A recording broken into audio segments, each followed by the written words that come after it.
ऐसा पूछा गया कि जो दर्शन मोहिनी है वह कषाय और विकार उत्पन्न कराने में कारण बनती है। सही है गलत?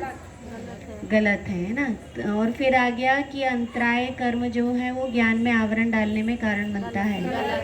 दर्शनावरण जो है वह साहस को उत्पन्न नहीं होने देता है ना। ये सब चीज़ें क्या है। अब ऐसे आ गया कि खालिस्तान से साहस और साहस में बाधा डालता है अंतराय कर्म, है ना। तो ऐसे क्या हो जाएगा, फिल इन द ब्लैंक्स भी बन जाएंगे। इतनी बात, इतना बनेगा।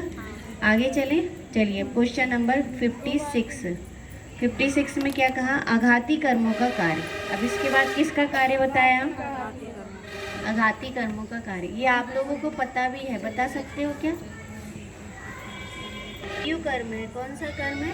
आयु कर्म। आयु कर्म निमित्त से, आयु कर्म के निमित्त से क्या होता है, जीव की उत्पत्ति का क्षेत्र और उसकी अवस्था और स्थिति निश्चित होती है। ठीक है। अब आयु कर्म से क्या होगा कि आयु कर्म से जीव की उत्पत्ति का क्षेत्र और उसकी अवस्था स्थिति निश्चित होगी, है ना। वो कौन है, आयु कर्म। तो आयु कर्म के बाद फिर कौन है, नाम कर्म से क्या होगा, शरीर की रचना। आयु तो हाँ, शरीर की रचना मन वाणी को कारण बनेगा। गोत्र कर्म क्या करेगा, जीव की उच्चता और नीचता में कारण बनेगा। वेदनी कर्म क्या करेगा, सुख दुख में बाहरी संयोगों का और सुख दुख का वेदन में कारण बनेगा। फिर उसमें क्या कह दिया कि सुख दुख का वेदन मोहिनी कर्म के उदय के अनुसार होता है।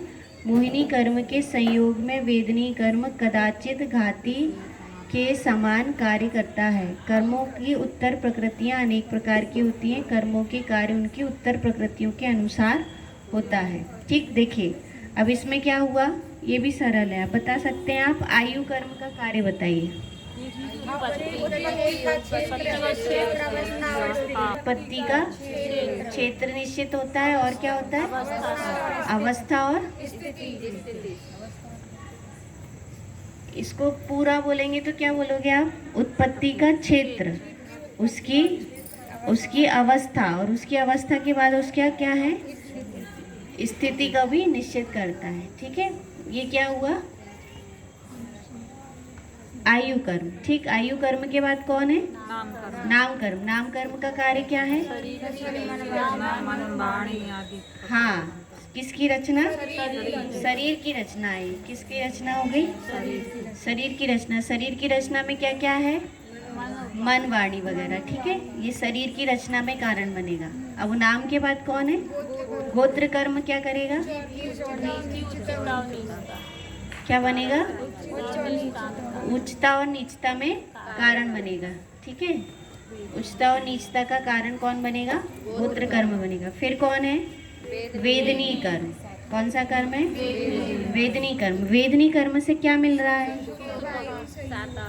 सुख और दुख का। किसका किसका, सुख और दुख की क्या मिल रही है, सामग्री मिल रही है, संयोग सामग्री। क्या मिल रही है, संयोग और सामग्री। लेकिन यहाँ पर बात क्या आई कि ये संयोग सामग्री तो किससे मिलती है, वेदनी से, लेकिन वेदन भी होता है। किसका वेदन होता है, सुख दुख का वेदन होता है। तो सुख दुख का जो वेदन कराने वाला, इसमें सहयोगी कौन बनता है, इसका सहयोगी कौन है, मोहिनी कर्म। समझ में आया, सहयोगी कर्म कौन सा है इसका, मोहिनी। ठीक, कि वेद सुख दुख के वेदन कराने में वेदनी कर्म ही निमित्त होता है। ही आ गया तो सही है कि गलत, गलत आएगा, क्योंकि इसमें सहयोगी कौन बनता है, मोहिनी बनता है। यदि मोहिनी उसके साथ होगा तो ही क्या होगा, सहयोगी बनेगा, है ना। अब यहाँ पर आपको क्वेश्चन आया कि क्षेत्र अवस्था स्थिति जो होती है वो नाम कर्म का उदय है। सही है गलत, गलत। शरीर की रचना में गोत्र कर्म निमित्त है। सही है गलत, गलत। शरीर के उच्चता और नीचता में आयु कर्म निमित्त है। सही है गलत, गलत। सुख दुख के संयोग सामग्री खालिस्तान से प्राप्त होती है, वेदनी से। किससे मिलती है, वेदनी से। इस प्रकार के क्वेश्चन ये आ गया कि इधर नाम दिया है और उधर सुख दुख की संयोग सामग्री दी, तो आपको क्या करना पड़ेगा, जोड़ी बनाना पड़ेगा, है ना। क्या बनाना पड़ेगा, जोड़ी। तो वेदनी, यदि यहाँ पर क्या दिया है कि यहाँ पर ये ये 4-5 दिए हैं और साथ में यहाँ पर क्या दिया है कि शरीर की रचना ऊपर है, मैच करना है, तो मैच कर सकते हैं कि नामकर्म से की मैचिंग किससे है, शरीर की रचना से है। गोत्र कर्म की मैचिंग किससे है, उच्चता नीचता से है ना। और क्या, और कौन है, वेदनी की मैचिंग किससे है, सुख दुख से है, सुख दुख के सामग्री संयोग से, सुख दुख के सामग्री संयोग से। और आयु क्या होता है कि क्षेत्र अवस्था की निश्चितता करता है, कौन करता है, वो आघाती का। ठीक है, इस क्वेश्चन नंबर 56 में इतना